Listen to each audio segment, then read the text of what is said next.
Ready, go ahead. Hey, good afternoon, everyone. On behalf of the Arab Organization for Human Rights in the UK, I would like to thank each and every one of you for joining us today.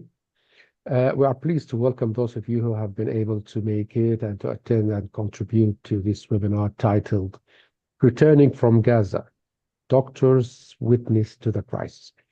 Let me remind you of the key points of our discussion today that include first-hand accounts, personal stories and experiences from doctors who have served in Gaza during the war, health sector devastation, the impact of the ongoing Israeli strikes on hospitals, ambulances, medical personnel, and patients. Third is medical supply shortages, the critical lack of medical supplies and the challenges faced in delivering healthcare. Spread of diseases, the widespread outbreak of diseases due to the war conditions and inadequate medical care. Severe injuries, insight into the types of severities of injuries sustained by the civilian population, and electricity shortages. We want to talk about the effects of the Israeli siege on Gaza, causing prolonged power outages and further crippling the health sector. And lastly, we are talking about international responsibility, discussing the role and response of the international community in addressing the crisis in Gaza. Before we get started, I would like to introduce our guest speakers for today. We have Dr. Zouhair Lahna, Dr. Amjad Alsherif, Dr. Sarah Badran, Dr. Mohammed Elshafie, Dr. Jeremy Hickey, Dr. Junaid Sultan, Dr. Mohamad Abdelfattah, and Dr. Ahmed Sayed. Allow me just to explain the presentation format for today. Each speaker will have 4 to 5 minutes to present his testimony and insights. After all speakers have finished their presentation, if time permits, we will have a discussion session lasting no more than 20 minutes. During this session, the speakers can add their thoughts and comments on the speakers' contributions. And at the end of the webinar, each speaker will have 1 minute to provide their final words and conclusion and messages. I think we should start now, and thank you for listening. And let's welcome to the floor the first speaker. But I had a message now from Dr. Amjad saying that he has a commitment in 15 minutes. So I would ask for your permission to give Dr. Amjad the floor, since he has some commitments afterwards. Dr. Amjad. Dr. Amjad there? Yeah, I think we don't have Dr. Amjad now. So as we planned at the beginning, where we start with Dr. I'm with you. Assalamu Dr. Amjad, you're there. Okay. alaikum. Since Dr. Amjad, hello. Of course, we heard that you have a commitment in 15 minutes or so. So we'll give you the floor at the beginning so that you can give your insights before you can leave us. Please go ahead. Assalamu alaikum wa barakatuh. Hello, everyone. It's a pleasure to be here, and thanks for the invitation. So the bottom line, I was honored and privileged, alhamdulillah, to visit the northern part of Gaza twice in March and in July. I just came last week, August 1st. And subhanAllah, the north is totally different world than the south. There's 700,000 people who refuse to leave the north, physicians and other than the general public, physicians and nurses and anesthesiologists. And following up on all what you said in the beginning of the meeting, it's a real disaster. Personally impressed by the resilience of these physicians, how they can manage different pathology and how they can manage this with very limited resources. And I am impressed also by the recovery of these patients. Like there are some patients I've seen who have recovered from very bad injuries. And I personally have no explanation scientifically to explain how these miracles happen. The famine in the northern part of Gaza is not for the general public, it's also for the physicians in every hospital, Kamal Adwan, Indonesian, and in the public affairs hospital as well. Most of the people have lost weight, 25 to 30 kilograms. There is 3 months of no food, no water, and no electricity. Now there is canned food that can go across, and you can tell how the malnourished people and patients coming to the ER. I've seen for the first time in my career, someone comes to the ER with a sodium of 178. I've never seen this in a textbook before. And I examined patients coming from Shifa after the siege, where the skin peels off, and just try to examine them from the malnutrition. There's basically skin and bone. I can't speak enough about the sniper attacks on the children, and I'm a thoracic surgeon, so I do mainly adult thoracic surgery and oncology. Most of the patients that are operated on, there are between 4 and 35 years old. Most of them, 70% of the patients were children with empyemas and fibrothorax with chest tubes left for months, and infection, Klebsiella and Pseudomonas, and no antibiotics, no insulin for the diabetic foot. My colleague from Northwestern were doing amputations every day. Dr. Amjad, sorry for the interruption, but can you just move the camera a little bit down so that we can fix? Yeah, it's like this. Yeah, that's better. If a little bit more. Bring it closer to me. Yeah, that's fine. The headroom, you can just lower the headroom as well. Oh, that's fine now. Yeah, you can go on. Sorry. Okay. Can you see me now? Is that okay? That's fine. Yeah, go ahead. So I was talking about the amputations for the diabetic foots and the lack of antibiotics. Now they tested the water, and 6 out of 7 samples were positive for polio. The WHO, as you all know, is trying to arrange for vaccines for the children. So it's a real disaster. I'm talking only about the medical part, which and the surgical part, which is my understanding and my profession. And I'm happy to answer any questions. I worked in Indonesian, Badran, and public affairs, and in the south I worked in Junaid Sultan and at Nasser, and as well as European early on in December. Yeah. Dr. Amjad, thank you very much. I think we have 5 minutes and things still have 4 minutes to go for your commitment. If you just to enlighten us about that, what is so special about what's happening in North Gaza, about this situation, especially from a medical point of view, which maybe some media outlets cannot report scientifically, okay? Well, as I mentioned, first the types of the pathology. It's the pathology with the malnutrition and the famine that's affecting the general public and the physicians and the nurses and the anesthesiologists. It's very obvious. They are very tired. They are malnourished. This is very clear. For 3 months, they have no food and no water and no electricity. So this is very particular for the north. The other thing is the prognosis. Look, if these patients are in Toronto or in the US and you see them, you just kiss them goodbye. They have very bad prognosis, but miraculously they survive. They have I've seen the anesthesiologist who was putting my patient to sleep for a chest procedure. He told me that he diagnosed that patient that I operated on in July. He diagnosed him back in December with pneumothorax, and he drained him. He drained 1,500 cc's of blood under the stairs, and the patient survived 6 months waiting for kind of miracles. Yeah, I see.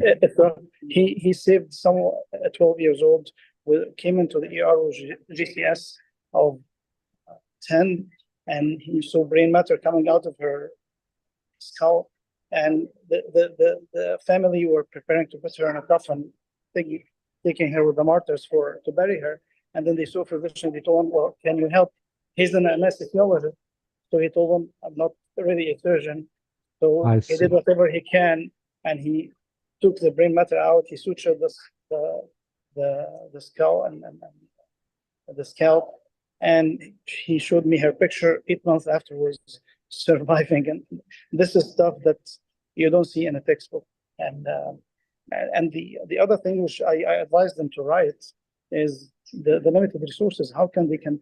So when I was there in April, Indonesian hospital was totally mess. It was surrounded by it was totally destroyed, and it was under siege. I was surprised to see it functioning in July with 4 ORs, complete ICU, and 9-bed ICU, 80 beds. How can you do this in a matter of 3 months? It's something unprecedented, you can say. Thank you very much, Dr. Amjad, for your effort and for this valuable comment and testimony. And may God bless your effort, what you have in Gaza, inshallah. Thank you very much, Dr. Amjad. To hear to the other colleagues. Assalamu alaikum. Alaykum assalam. Alaykum assalam. And now we can pass the floor to Dr. Jeremy Hickey, if he is available now, Dr. Jeremy. Yes, hi. Yep. Hello, Dr. Jeremy. Yes, we are just anxious to listen to your testimony about what happened in Gaza, since you are the first person who joined this meeting. So please go ahead. Yeah, sure. So I traveled to Gaza in the middle of June. So I entered on the 13th of June and was there for 4 weeks. The plan was to work at the European Gaza Hospital, which is near the border between Rafah and Khan Yunis. But during our stay there, we were actually evacuated from the hospital, and we ended up moving up to Deir al-Balah and working at the Zouhair Lahna hospital as well. So, I mean, it sounds like the state of play in a lot of ways was very different to what it was in the north, but still faced with very similar issues. Perhaps the degree of sort of the food issues weren't as great in the south as they are in the north, but still the issue with food access and ongoing access to food was it wasn't very broad sort of nutritional base. So a lot of sort of grains and carbohydrates and this sort of thing, but access to proteins and fully nutritious foods was very, very difficult. At one stage, I think we'd been there about a week or two, and shipments of frozen chickens started coming into Gaza, and they'd said that it had been the first time in about 2 months since they'd seen any chicken in Gaza. So, and then while we were there as well, during our first weekend there was Eid al-Adha. And so normally when they would be doing the sacrificing of animals and then eating the meat, this was not possible. Well, for the general population, not possible. There was the capacity to get some animals in, but they were costing about $2,000 US per head. So access to meat and good broad nutrition was very, very difficult. Then further to that, on more of a work aspect, we noticed that the state of the hospital was I guess acceptable in terms of the fact that it wasn't falling apart, the EGH, but the access to cleaning materials to maintain sanitation, maintain basic cleanliness of the hospital was almost non-existent. Because the EGH was seen as a bit of a haven, because it had not been under any any attacks from the IDF.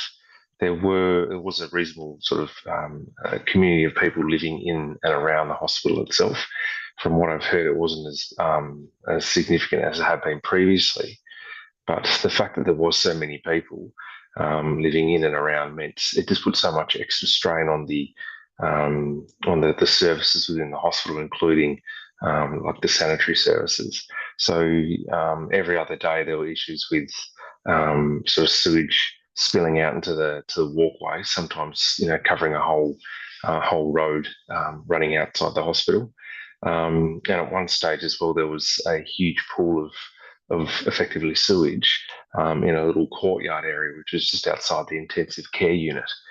So as you can imagine, the ability for organisms to thrive in that environment was pretty significant.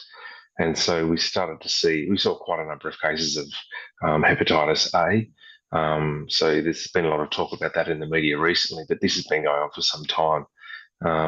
We saw fulminating cases of hepatitis A from various age groups, and so a lot of deaths as a result of this. But also there was a huge issue with multi-resistant bacterial outbreak in the ICU as well. So where because of the access to sort of resources and cleanliness and all specialties was very poor.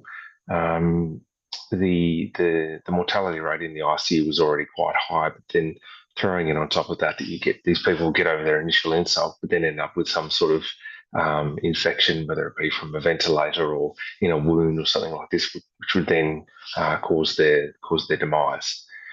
And so further, the issue with cleanliness was all around the hospital. I noticed that working in the operating theatres, we were constantly battling flies in and around the operating theatre area. The access to sterile drapes, sterile gowns was very hit and miss. Sometimes it was either feast or famine, sometimes really good, sometimes very, very bad. And so the management of wounds and cleanliness and sterility in the operating theatre was sometimes just not possible. Otherwise, I think the major thing to impress from my time there is just the sheer number of injuries that we were seeing, and not just the number of patients we were seeing, but the number of injuries that each patient was presenting with as well.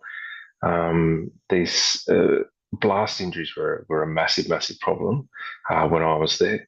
And so people were coming with concurrent chest and abdominal injuries and then some sort of limb injury too.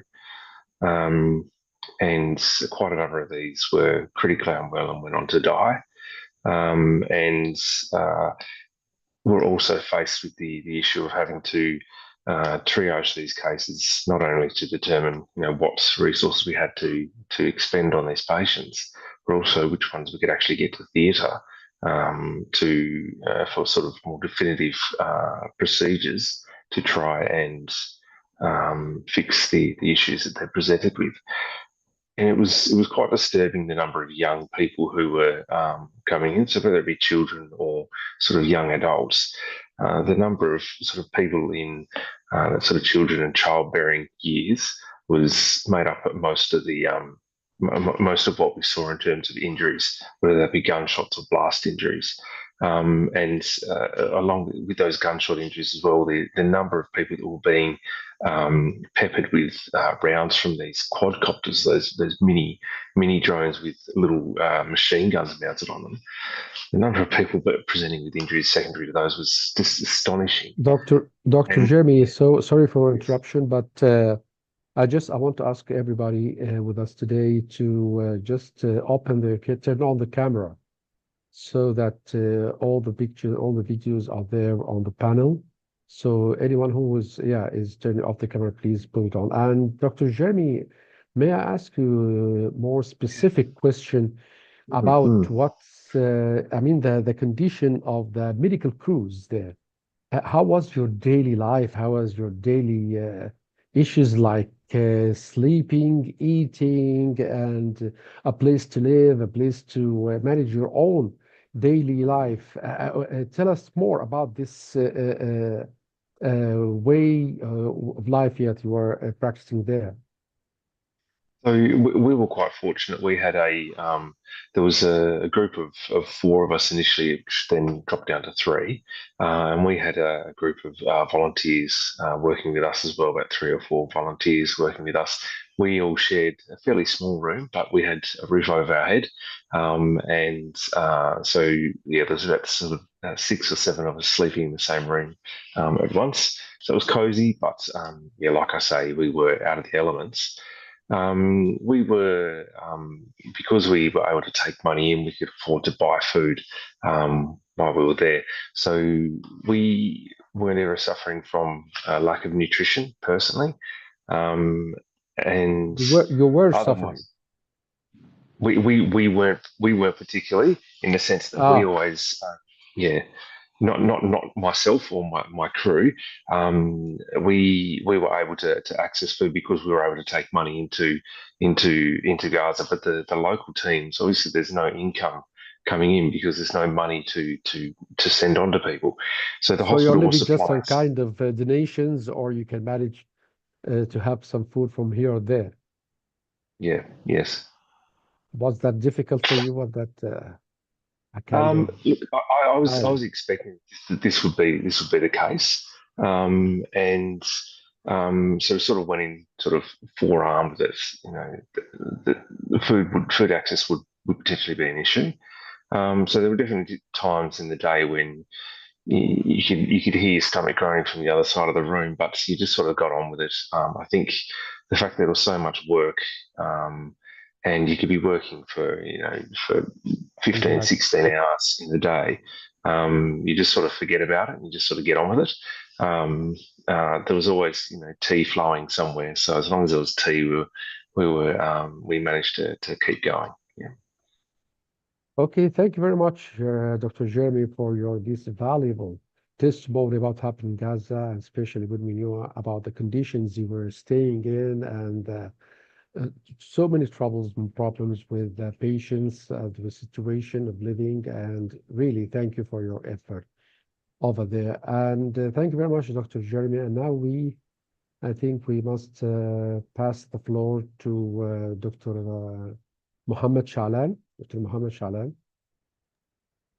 Assalamu alaikum. Alaikum salam, Dr. Mohammed. Bismillah. Thank you very much for having me and for this nice talk about the special part of the world in special time. Gaza is not like any part of the world. It is under siege for several decades, as we know. And also the medical supply to Gaza must be imported because they don't have factories, they don't have companies, they don't have medical supply like anywhere in the world. And also access to Gaza is different from any part of the world. You have to go through either Egypt or through the occupied part and Jordan. So Gaza is, when I went there, middle of March, the European hospital was still working. At the moment, they ordered them to evacuate the European hospital. And when I was there, the European hospital was the only working major hospital in Gaza because they were attacking the Shifa hospital, and it was the last attack. And the Shifa hospital, it was out of order after this attack. That was in Gaza City. In Gaza City, yes. Itself. But yeah, and Nasser, it was under siege at that time, and they were attacking the region of Nasser. So Nasser, it wasn't working when I was there. As far as I know, in Gaza, they have like 33 hospitals, but it is not a hospital. They have only three major hospitals, Al-Shifa, Nasser, and European Hospital. The rest of the hospitals are small hospitals for like first aids. Like I saw an Najjar hospital in Rafah, and it is a small one. You can't do surgery in this part. There is a Kuwaiti hospital and a Jordanian hospital, Turkish hospital, and Indonesian hospital, but these are very small. You can't do surgeries. I am an orthopedic consultant, so I dealt with like unique type of injuries. And also, we got shocked from the number of injuries coming to the hospital every day. So as maybe you are following the news, and you know how many people injured every day. Like yesterday was 22, and when they attacked the Nusayrat, it was 270 injured in one day. I'm working in a major hospital here in Ireland, and if we receive 2 or 3 patients polytrauma, like what we saw in Gaza, the hospital will get busy, and it will be like top emergency in the whole hospital. Imagine you are receiving this huge number on daily basis in Gaza to one hospital, with lack of medical supply, lack of instruments, and also the availability of the theater room there. Not like here, the theater rooms in European hospitals is only 4 theater rooms in the main theater, and 1 for eye surgery, and 1 in the ground floor for neurosurgery. Imagine this number. You are receiving more than 20 or 30 patients injured in a war, polytrauma patients, and you have only 4 theater rooms. How can you manage like this? And also, as I mentioned, there in Gaza, there's no medical supply.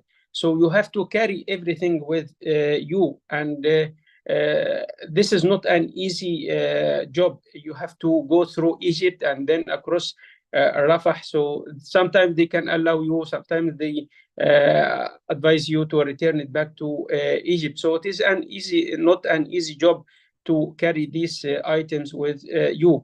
And as we know, the types of injuries in the war, most of it is open fracture, means the skin is damaged and the bone is exposed to the external environment. And this is a top emergency in orthopedic. If we receive patient like this here, we should deal with the patient straight away with multitask teams, like plastic, orthopedic, sometimes vascular, and like many teams will deal with the patients. But in Gaza, you are in your own sometimes, because everyone is busy with his some cases. So you have to manage. And when I went to Gaza, we got shocked from the environment inside the hospital. Like people were living there everywhere in the hospital, in the corridors, on the stairs, everywhere. And as far as I knew, it was 30,000 in the region of the European hospital. So tents everywhere in the hospital. Number of patients in the room was too much, like 4 bedded rooms. You can see 9 or sometimes 12 patients in the hospital, plus the relatives who is staying with the patient. So, and this if you see this, you will get concerned about the safety of the patient, because if the number of personnel in the room increase, this increases the risk of infection. And you are dealing with special cases. It is open fracture, so the risk of infection is there. It is high. And also it is high velocity, or it is high energy trauma. This means the soft tissue damage is massive. So this increases also the risk of infection. So like those patients, if anywhere in the world, it should be treated in highly specialized centers. But unfortunately in Gaza, you don't have choice. You have to deal with the patients, and you have to save them as much as you can. Most of my patients in Gaza were women and children, like 70% women and children, and 30% only were men. So, and most of them get injured while they are in their houses. So they are innocent people. I didn't see any patient or any injured patient came while he was fighting. I didn't see something like this. But most of patients came from their home. Sometimes they get direct shot from the drones. The drones, imagine, it can shot direct to some person. It has cameras, it has weapons. So someone sitting in his office in the occupied part of Palestine, and he decided to shoot this person just to press on the button, and it can kill. We saw only. Sorry for interruption, Dr. Sha'lan, but yes. What I can understand from what you're saying, that almost all the cases which you have seen in Gaza was people, really civilians, not Yes. you haven't seen any kind of military clashes, injured from a military offense or military kind of exchange of fire or something. No, I didn't see anyone like this. As I told you, according to my statistics and the people I did operation on them, 70% of them either children or women. So, and the 30% are men, and they came from their houses. There's no signs those people came from the fighting field. They came from their own houses. And also, people there are too much exhausted because they are displaced from one place to another place. And once they start to settle down in one place, they ask them to move to another place. Also, the availability of food there, there is a big lack of food for patients, for normal Even people, for the medical crew as well. Yes, for everyone. Like what we got there when we were there, just rice with little piece of meat, and we told them we are not coming here to sleep or eat. We are coming to work. And to be honest with you, I stayed there 2.5 weeks, and I lost nearly 9 kilograms from my weight when I was in Gaza. But this is not the main issue. Imagine we are visiting for few days and we lost this amount of weight. Yeah, Imagine how the this people number there, and also of kilograms availability is so. of clean water there. It is very hard, and also availability of toilets and personal hygiene.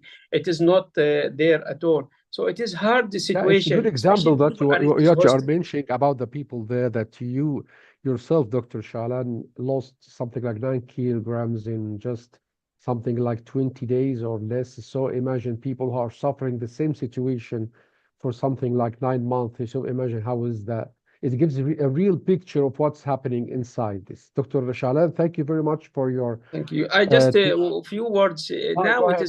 it is more worse at the moment because Rafah border is closed for more than 10 weeks now, and I supposed to be again in Gaza last May, but we didn't get access after invasion of Rafah, and all the medical supply is cut at the moment. All the food supply is cut at the moment. So people there are in very bad situation.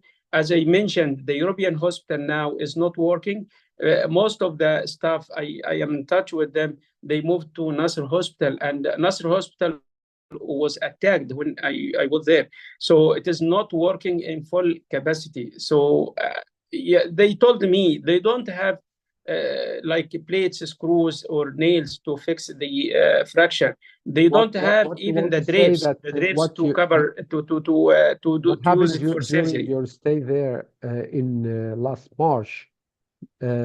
What you gave us, the picture you gave us, and what's happening there is much worse after the More close. worse, yes, definitely, yes, Yeah, yes. so hopefully this situation will improve. Thank you very much, Dr. Sharan, for your No testimony, problem. Thank you. for being with us. And now we pass the floor to Dr. Sarah Badran. Dr.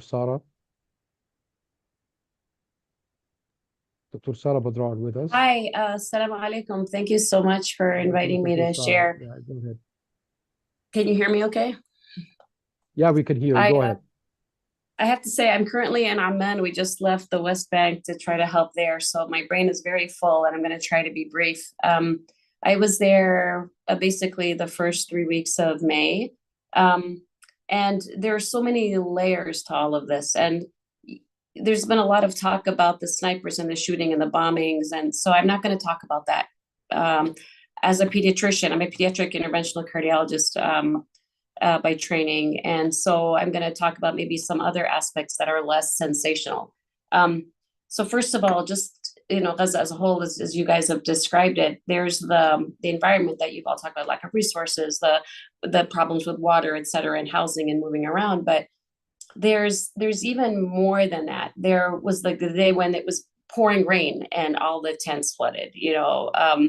There is the fact that these kids don't have shoes.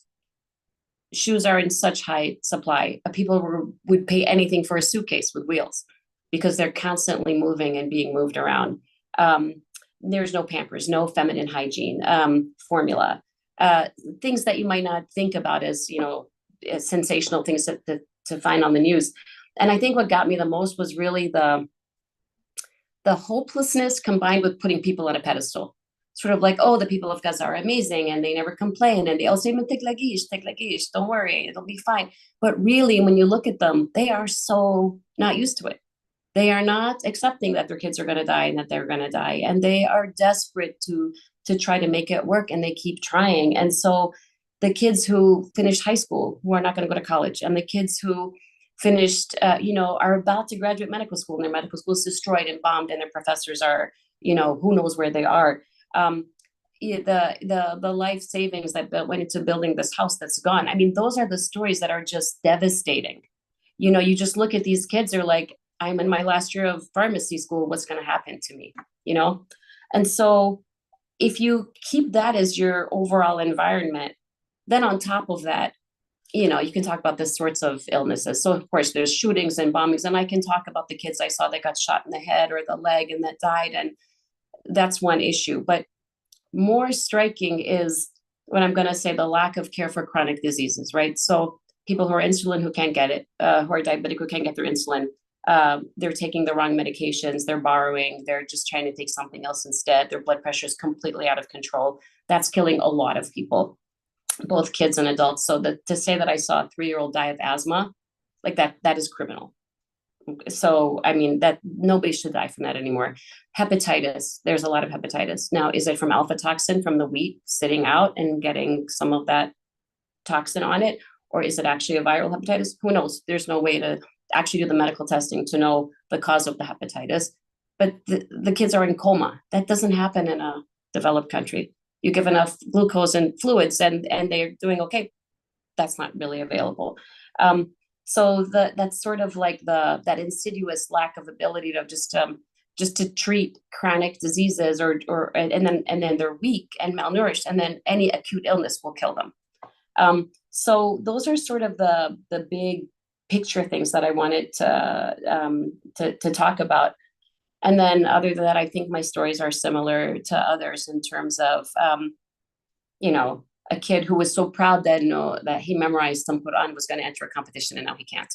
That they lost their school certificates, and then which kids died. I mean, I can tell you about that, but maybe if there's more time in the end, I'll leave time for other people to share.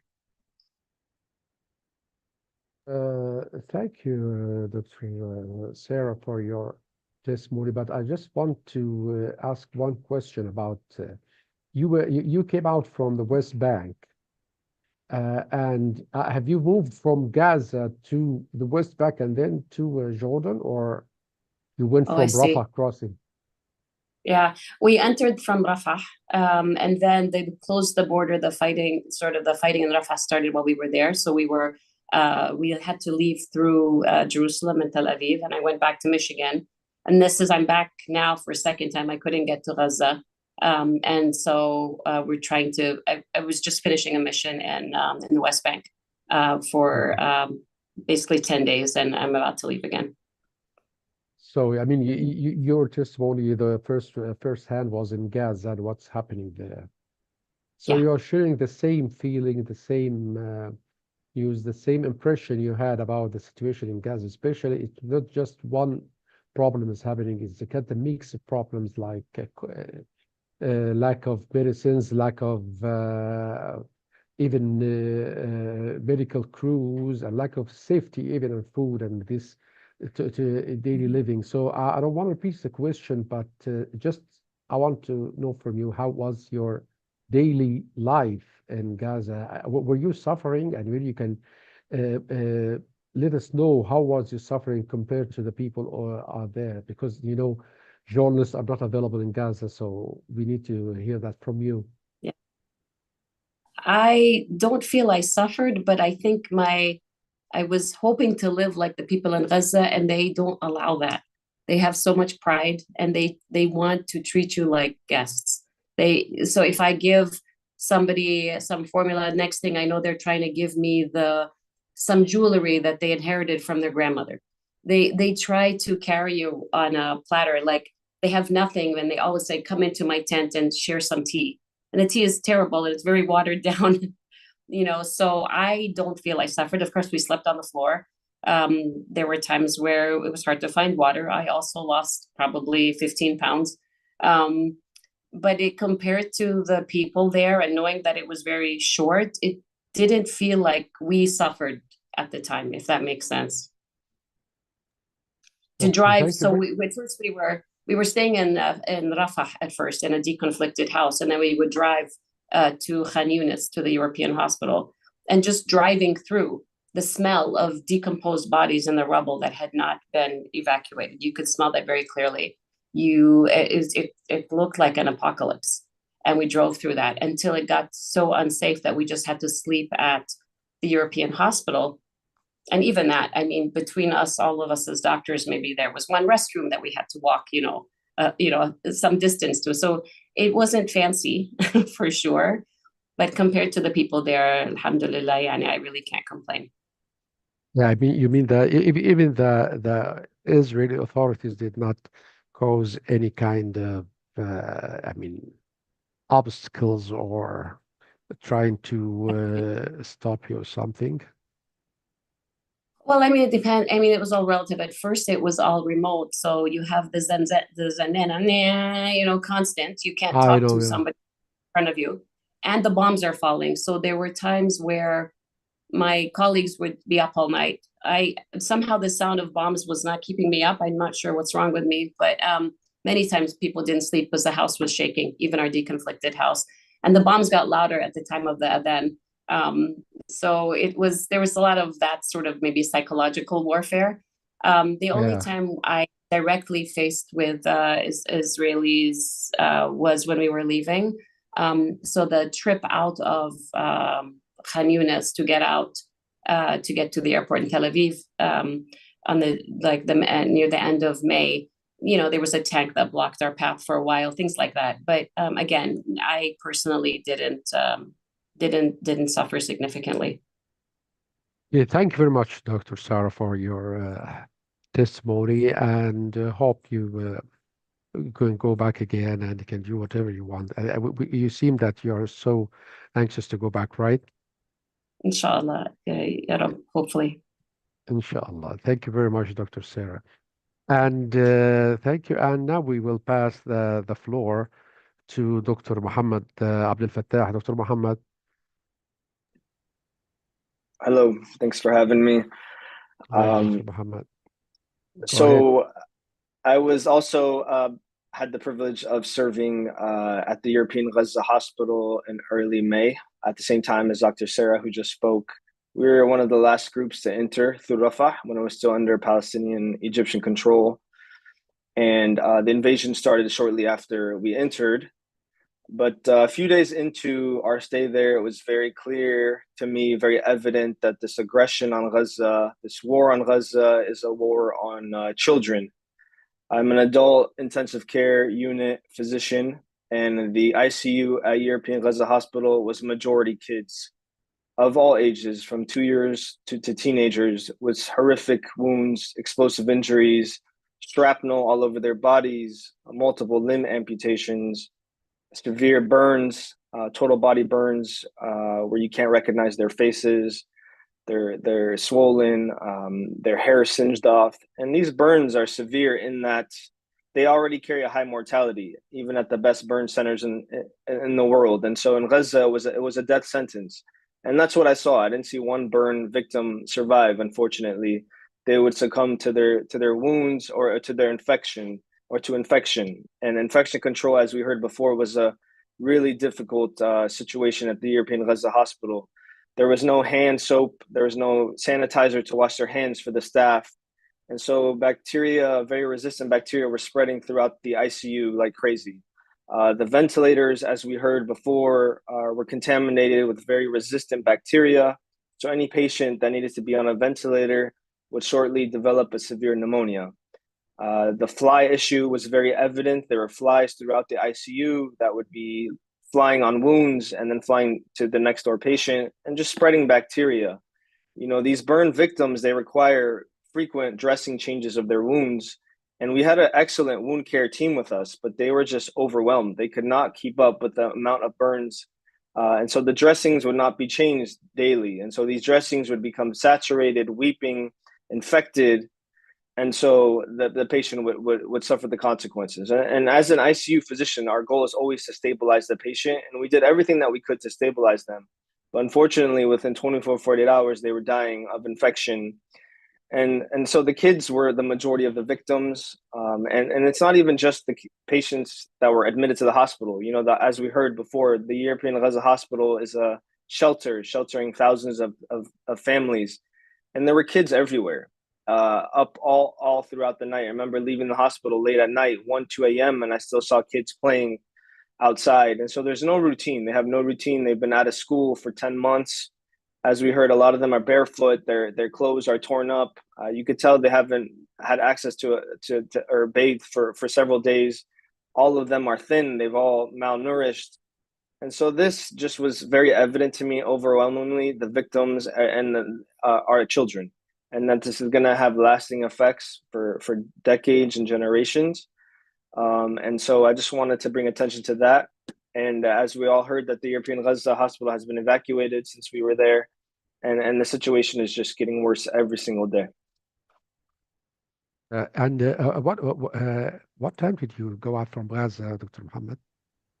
So we entered May 1st, and then we were evacuated on May 17th with the U.S. Embassy evacuated us. So you were intending to stay there more? Our trip was actually supposed to be for 2 weeks, and it got delayed about 3 or 4 more days because of the Rafah crossing. So I can understand from the last word from you that the real need or the biggest problem they are facing there in Gaza, I mean, medically speaking, lack of, what they call it, these requirements, lack of medical care, or more of lack of medicines and requirements and inputs.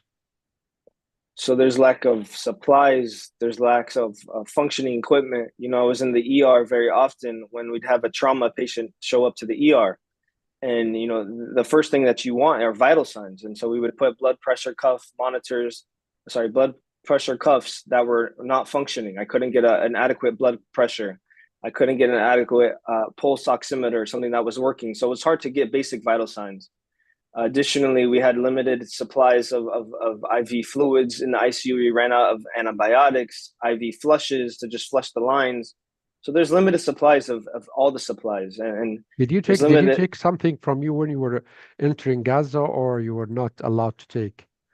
Yeah, through Rafah, we were luckily able to bring a lot of supplies. Each of us brought about 10 suitcases worth of supplies. So medications, we brought snacks, coloring books, sandals, feminine hygiene products. We brought all types of supplies with us. We were allowed to through Rafah, but now that is completely stopped since the crossing was taken over. So as I said before, the situation is much worse than maybe you have experienced it. Okay, thank you very much, Dr. Mohamad Abdelfattah, for your testimony, especially the latest one from Gaza. And now we move to Dr. Ahmed Sayed, who would probably give us more information about his experience in Gaza. Dr. Ahmed, go ahead. Assalamu alaikum. Thank you for inviting me. Just moving on. Lots of supplies. You're talking about an army zone that has received bombings over what Hiroshima and Nagasaki has received. 10 bags is nothing. When we go in with $60,000 which of equipment, which I had in my group, that's nothing. This is a joke. When I go in, I find 80 plus fractures waiting for my orthopedic colleagues to be fixed because there's nothing to fix with. I get a girl, 10 years of age, sniper shot her in C6, leading to quadriplegia, and any hope for her to move is absent because there's no fixation. There's no rods. This young girl is going to have a very painful death for a few months. A cancer patient with wounds never to heal. The amputations that you hear a lot are simply because the injuries in the core, they just die. I'm a thoracic surgeon. When I go in, most of my patients are dead within hours if there's no one to receive them. Thoracic surgery is the most important specialty in war zones. Yeah? The maximum number of deaths that can be saved are chest injuries by a stitch in a big blood vessel. I go in and I get called for, before even reaching my room of 6 in one room, I get called to review a nurse who was standing and had a shrapnel sever him full thickness down to the right PA, right main pulmonary artery coming out of the heart. He's 30 years of age. These are young patients. So they take quite a lot before they go. And we have nothing to clean the wound with. We used very simple sponges that you would sleep on at night, sterilized with a hole in the side and stick it to a wall suction to try to save them. And what you hear from my colleagues are the stories that survived. Many more didn't. Many more didn't, and they died a painful death. Very painful, infected, ulcerated death all over. Yeah? I mean, I have pictures, but there's not much time to show you. I mean, when you're sitting and all night you're hearing bombs, and then an F-16 comes a kilo away and it sends a shrapnel severing the skull of a 10-year-old who thought he was safe on sitting and sleeping in the open air in the rain on the doorways of the European hospital, just to find himself completely unconscious with irreversible brain damage. And he's fortunate because he's never going to come back. He's never going to feel the pain. Yeah, the family will feel the pain, but he's going to die, like many others. And others with 3.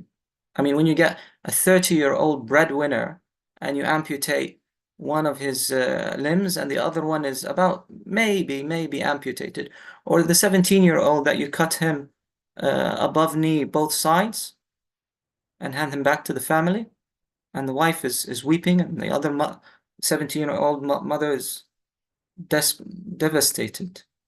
And we just say these stories, yeah? We just say these stories and we go home. We go home. The whole world just goes home. No one cares. No one cares.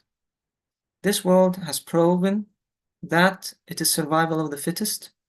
Yeah, we're worse than animals, you know? At least a lion or a tiger will kill his prey. No, we're doing worse than that. Yeah, and these are all civilians. They have nothing to do with this. They have nothing to do with this. What can I say? Dr. Ahmed, yes, that was really touching what you were saying, even though we heard a lot and we watched a lot coming out from Gaza during the past 10 months. But what you have said now is really touching, really something as if we are hearing this and we are seeing this for the first time. But let me ask you, Dr. Ahmed, just one question about this kind of treating the civilians. And also I want to confirm this story about you could not meet or treat any kind of military or someone who's got out of a military offense or something. So most, or let's say all, your patients were civilians. That's right? Well, I mean, I'm going to stop you there. Yes, all my patients were civilians. But so what? So what? If an army soldier is shot and he's wounded, does that mean that that's correct to leave him die of bleeding? Of course not. I mean, what are we talking about? This is ridiculous. I hear these talks and this question over and over and over again. What type of ethics have we reached? I mean, I'm gonna break the law.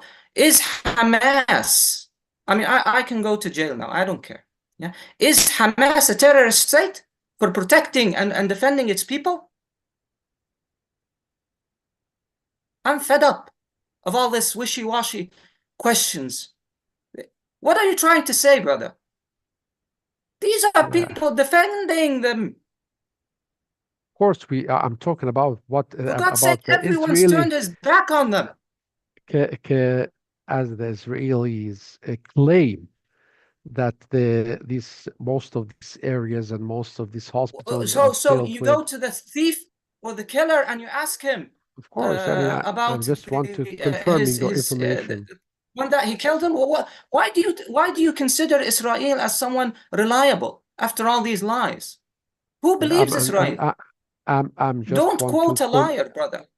yeah, I'm just trying to confirm your story, confirm their lies, and to really authenticate this. Thank you very much, Dr. Even if I didn't treat any Hamas soldier, but if I did see any one of them, I would treat him. Same.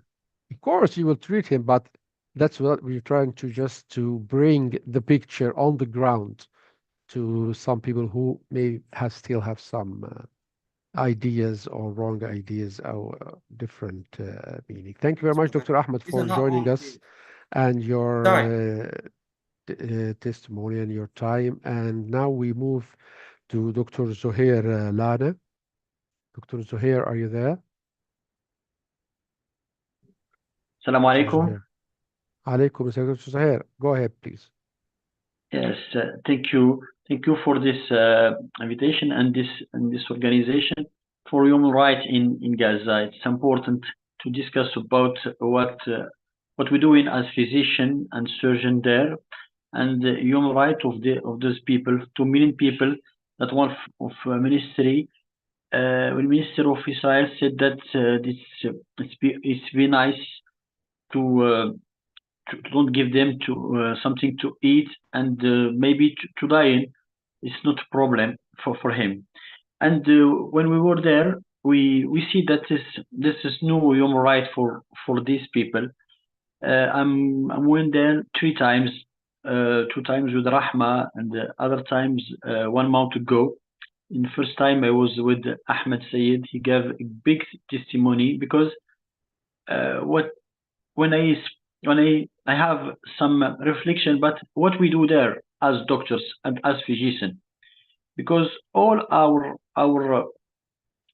work maybe after this is for, I don't say this because it's not good for all physicians, but it's for nothing. We saying all people have a lot of them dying after in big sufferance, and some of them a lot of all work of traumatic surgery, we have amputation, and mode of infection from dying, people dying from this. I am OBG, so I can speak about women and children. Some of women dying by septicemia, and some of newborn dying by hypothermia in winter time. Now in the summertime, a lot of them have fever, and the condition of life is not human being life. These people are 10 months on a tent and moving the place for place, and we can see our colleagues as doctors and nurses now. They have very worst life. The life like as a homeless.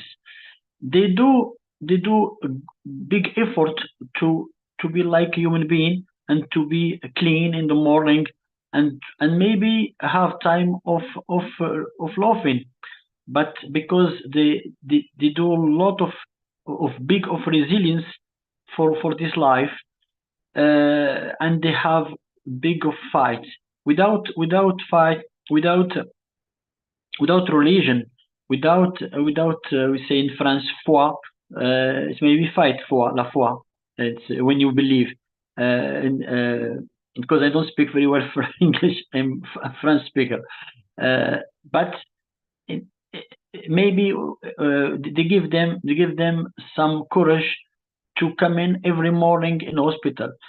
Now we see that in Nasser Hospital in the south and Indonesian in north. I've been in the south and the north, and I was mentioned, Dr. Shahtan, there are big difference between south and the north. The south have problem of lot of people and have others maybe different problems in the south and the north.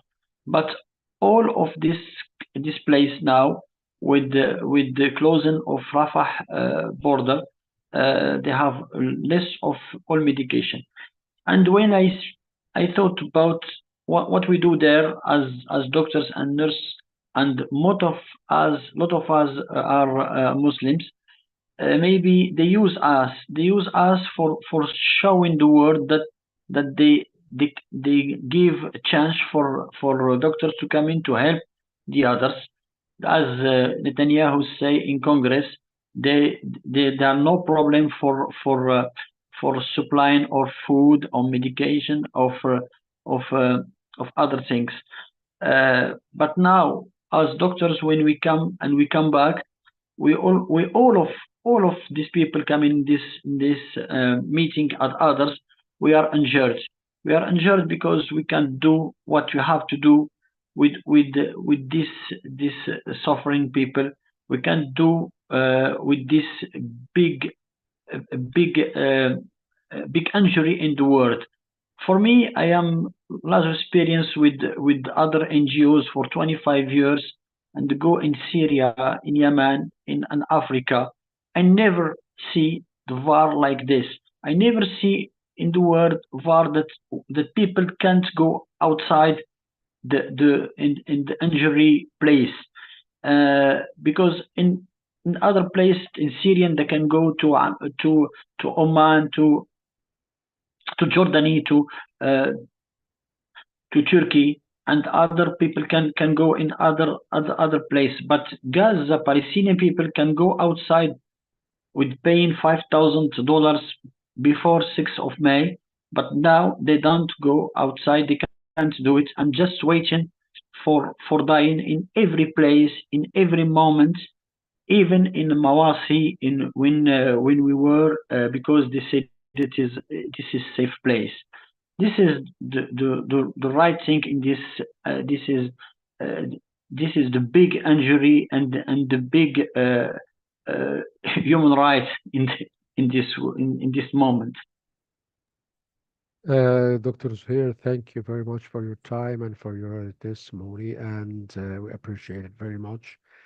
And now we can give the floor to maybe the last speaker for today is Dr. Junaid Sultan. Dr. Junaid, are you there? Dr. Junaid, can you turn on the camera, please? Hi, can you hear me? Yes, Yeah, I'm we here. can hear you. Not Go the ahead. last Hello. speaker. We have Dr. Mark after him. Okay, let's have Dr. Mark after him. Okay, Dr. Junaid, please go ahead. Thank you so much for having me. I'm a vascular surgeon. I'm based in UK, and I was in Gaza during the time of April, and we were there for about a couple of weeks, just before the incidents when the World Kitchen team was killed by the Israeli forces.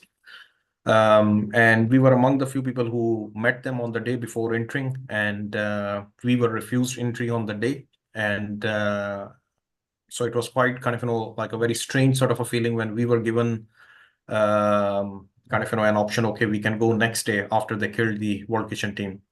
The reason I particularly am starting from that is because we talk about many things, but we do not talk about that how the humanitarians are being considered very different when they choose to work in the Gaza compared to any other part of the world. The restrictions which are on the humanitarians in particularly Gaza are very, very different when you choose to go to, let's say, to Ukraine or other parts of the conflict zones, where you will have no such problems. UN still will be able to provide you maximum facilities. And in this part of the conflict or the world, kind of, you will be entirely dependent on the actual occupier who is going to kind of give you maximum trouble to perform a humanitarian work. So we need to talk more about that, and we need to talk more about the international humanitarian laws and the respect for that, and how that's been ignored and not been followed properly. And in the same context, I think I will also have a little bit of a complaint with the international community, particularly in the Western world, who promote and talk about the respect of the international humanitarian laws, and where there is a talk about the medical neutrality, but it's not practically been shown. All the institutes and the global bodies, they have gone into the phase of silence, and they have confused medical neutrality with silence. And this is very important, that we need to highlight this, and we need to say that it's very important to you adopt medical neutrality, but on the principle of being impartial. So this is, we need to focus, and we need to ask more of them to do that. My experience in Gaza has been kind of very similar to all of my colleagues who have expressed a lot of very painful experiences. Being the background of the vascular surgeon, what particularly I want to highlight is that what I noted was a lot of the targeted killing, targeted shooting with the help of the snipers to all the blood vessels. So any blood vessel in the body, you name it, and I've come across which was specifically targeted. Particularly, I would tell about the superficial femoral arteries in the thighs. And the reason I say is that it had a huge impact on these patients when I was there and I saw, because when the sniper particularly targets the superficial femoral artery around the knee, it damages the whole neurovascular bundle and as well as destroys the knee joint. So even we are able to save, like a lot of them, they bleed to death. And when they come to the hospital and we are able to save, we are able to repair the vessel, it causes a lot of comorbidity. These limbs essentially becomes useless limbs, and people are not able to function properly as a normal kind of leg after that.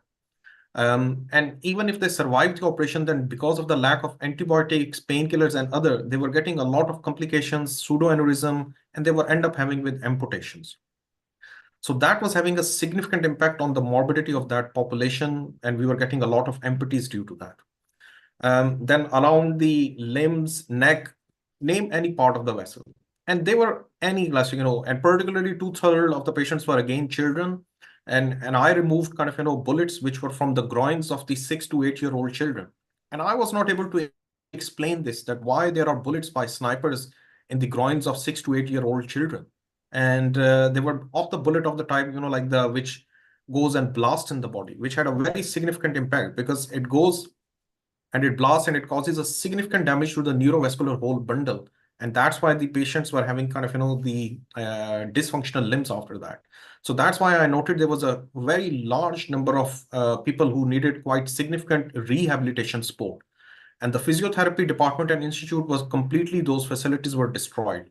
So during our stay in the European hospital, we could not see, like, I was seeing patient after patient, like including the young age group, particularly children with upper and lower limb amputees, but they had no support. There was no rehabilitation. There were no kind of, any facilities by which they could be helped kind of, in the rehabilitation process at all. And simple things, even, lack of the wheelchairs, lack of the, you forget about the artificial limbs or anything. They were not even basic facilities to help them through the rehabilitation process. Then the another thing which I would also like to say is that this was kind of, it was giving an impact, like all of this was used like an intentional, the whole damage to the healthcare infrastructure was used as intentional part of the warfare, because that was increasing the so much harm to the local population. That was increasing the number of the morbidity and mortality directly. And that was a huge, huge impact, and that we were seeing. And we all witnessed that. So warfare itself, the, the injuries due to the blast and things, that was one thing different. But the use of the healthcare infrastructure, destruction of it, the damage to the healthcare workers, that was used directly as a part of kind of, as a part of the warfare, kind of, and to use it to completely direct damage to that population.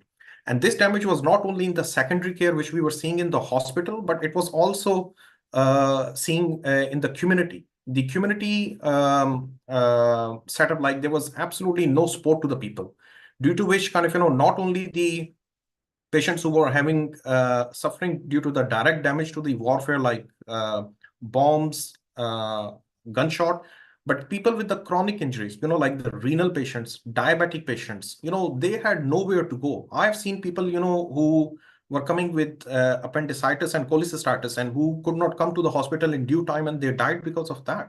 Simple things which are normally managed in day-to-day life in such a normal way. Another thing which I noted, and that really was, and I felt like that I've come to the time of the medieval times, like literally, and that was horrifying, because being a vascular surgeon, I'm involved in the wound care. So I was going in the, because when I was in April, European General Hospital was essentially the main primary hospital, which was the essential main hospital with most of the facilities, who was the kind of, for 2.2 million population. Al-Nasser was out of order, and the other was only Al-Aqsa. And there were a lot of refugees who were in the European General Hospital, and that were having a direct impact on the sanitation and the cleanliness and other kind of, which were directly impacting the patient care in that hospital. Dr. Junaid. Lots and lots of patients in the camp outside the hospital.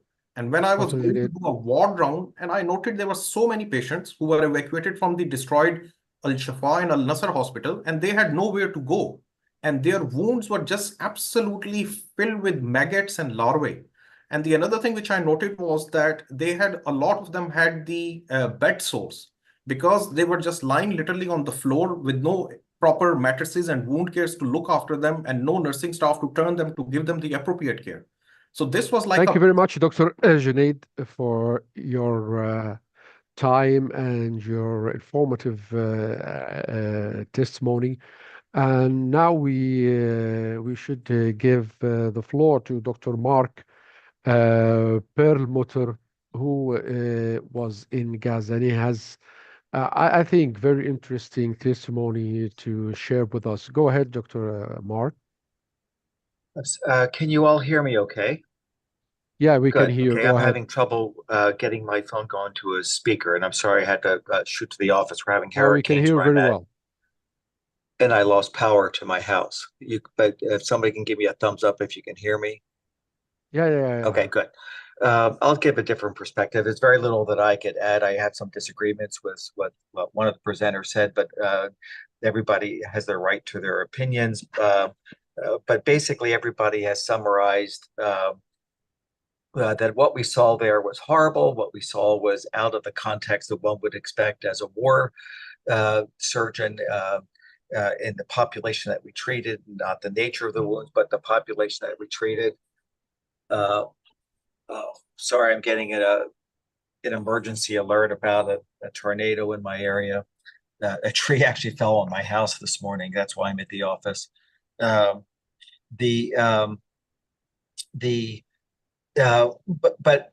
all of that aside, one of the and in retrospect, what I found myself taking care of was not an excessive, disproportionate amount of children. I expected that, which is why I went to Gaza. I knew that the population was 50% high school kids or younger, so I knew that the greatest population would be kids that I would be operating on and triaging. But what I didn't anticipate was the disproportionate number of targeted healthcare workers. I was there when the World Central Kitchen got targeted. I contacted the American Embassy in Tel Aviv and Jerusalem. And I called Chuck Schumer's office, who the day before just slammed Netanyahu as a quality individual. And none of them returned my communication. They confirmed that they got it. I spoke to Schumer's secretary. So we were in fear that we as healthcare workers were not being protected right in the shadow of the World Central Kitchen vans being bombed, knowing that we went through the same deconfliction process.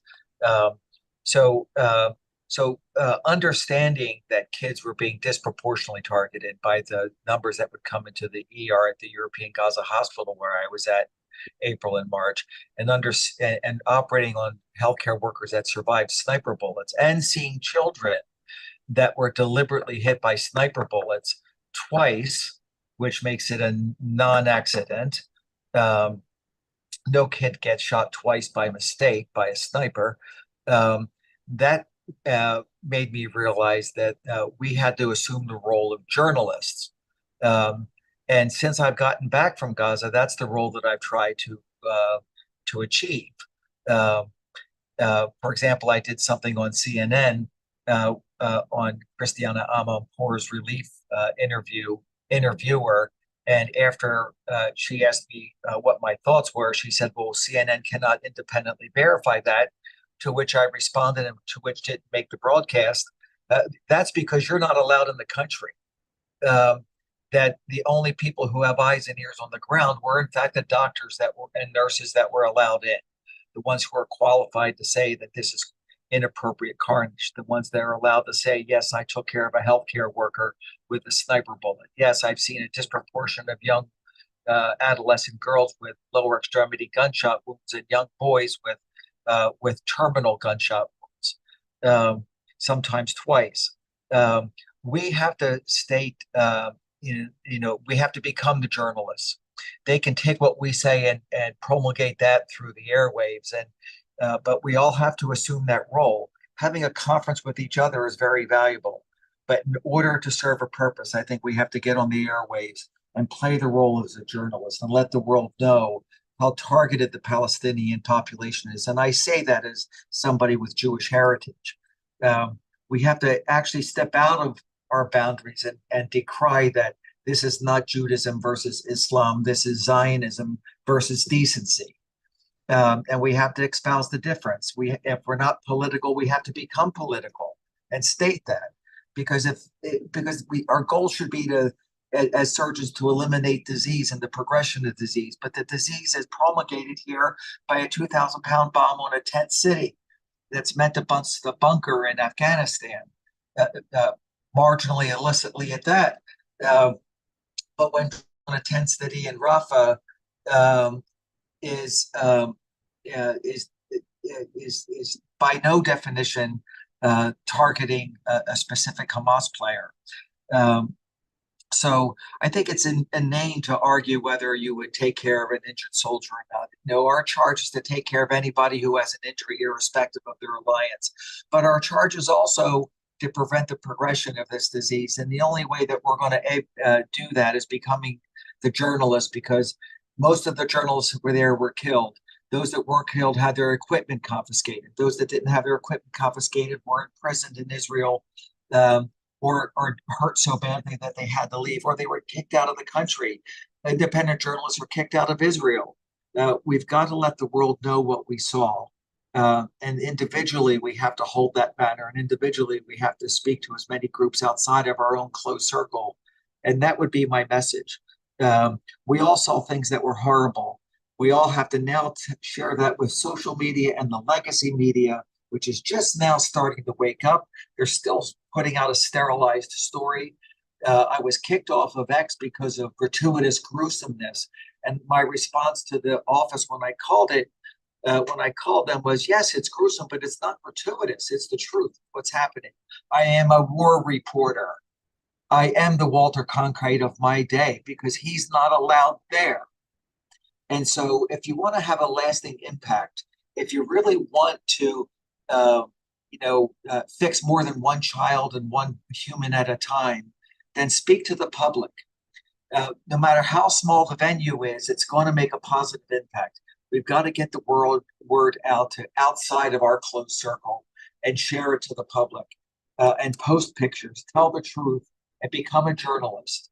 And that way, I think we'll become complete physicians. And by the way, that information needs to get passed on to the ICJ. If anybody has information on children or healthcare workers being targeted, that is the focus of the ICJ right at this moment. And if anybody knows any and wants to send that to me, you can do so. It's goodbye. I'm a hand surgeon, so it's goodbyehandpain@gmail. It's a stupid Gmail, but my patients remember it. Goodbyehandpain@gmail. Any evidence that you can help me present to the South African lawyers through their proxies, which I've already spoken to, and to the ICJ, which I've also spoken to.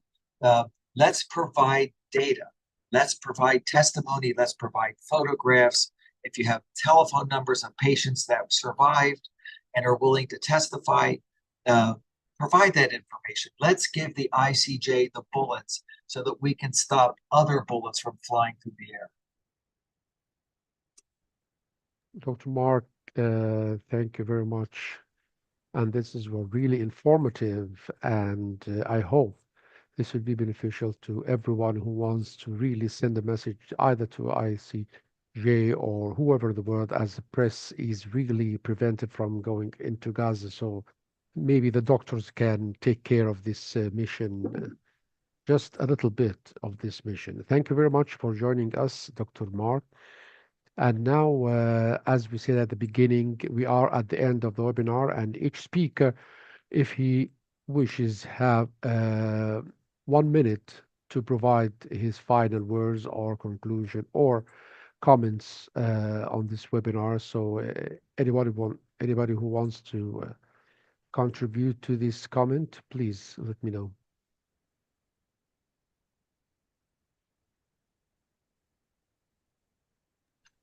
Anybody wants to comment? Okay, Yeah, let's sorry, start with the Sarah. Dr. Sha'lan. Yes. So yeah, just to Yeah, just remind 1 minute. myself and my colleagues, our role is not just to speak to in closed media like this. You know, we have to speak to everyone about what's happening there. We have to get communication with the local authority in each country we are living to help to get some items to Gaza. Here in Ireland, I have communication with the Minister of Foreign Affairs and also WHO and also many organizations. We are working to how to deliver items to Gaza, especially the medical equipments. And also we are working on like the portable or the temporary theater rooms, fully equipped at the moment. But the point is how to deliver these to Gaza. This is a major issue. And as we know, and as I mentioned in my talk before, Gaza, they don't have like local supply. Everything is imported or they get it from outside Gaza. And the borders now, as we know, it's closed for more than 10 months, or even before this war, it was closed actually. And they just send some drops to them. So we have to make pressure by any way, just in our governments, in our especially the students. I was invited by Hamburg University, and I gave them a talk. And one of the students asked me, "How can we stop?" I told him the students they should make same pressure as what happened in Vietnam War. This war is stopped by students, not by. Thank you very much, Yeah. Dr. Sha'lan, for your precious time. And now we have, I just want to mention something to Dr. Mark Perlmutter, who I think he can hear me now, Dr. Mark. Yes, sir. Dr. Mark, just it's very important that I just want to let you know that our organization will get in touch with you afterwards to take the information out and also to try to document your testimony and your complaints to be used in the ICJ afterwards or anywhere else. So we will be in contact with you afterwards to do this, thankfully. And okay, Dr. Mark, can you hear me? I can hear you. You can hear me. So yes, if you can hear me, yes. Yes, I can hear you. So I just said that the organization will be in touch with you to document your testimony and to make it available to the ICJ Right, I heard. if possible. Thank you very much. And now Dr. Sarah just has one last word for us. Dr. Sarah, go ahead.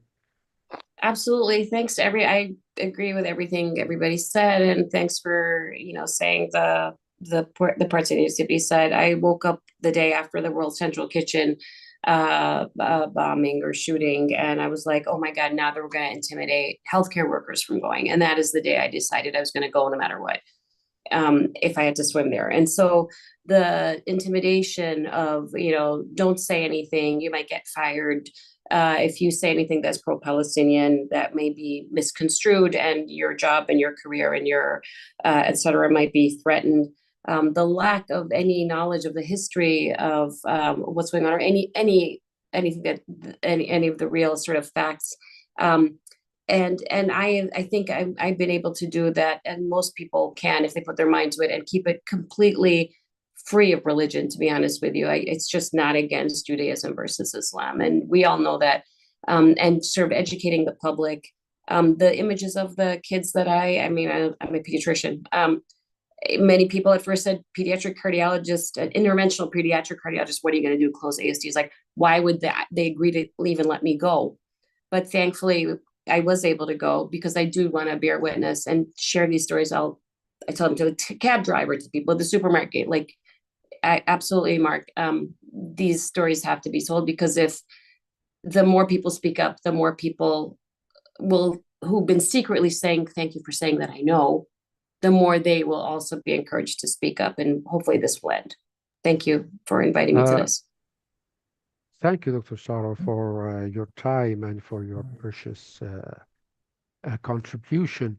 And at the end of this webinar, it was so fruitful and it was so informative for us. And I want to thank, on behalf of the organization, myself, all the doctors who have taken the risk to go inside Gaza to do this activity. I think this is something they will remember, and we will remember for the rest of our lives.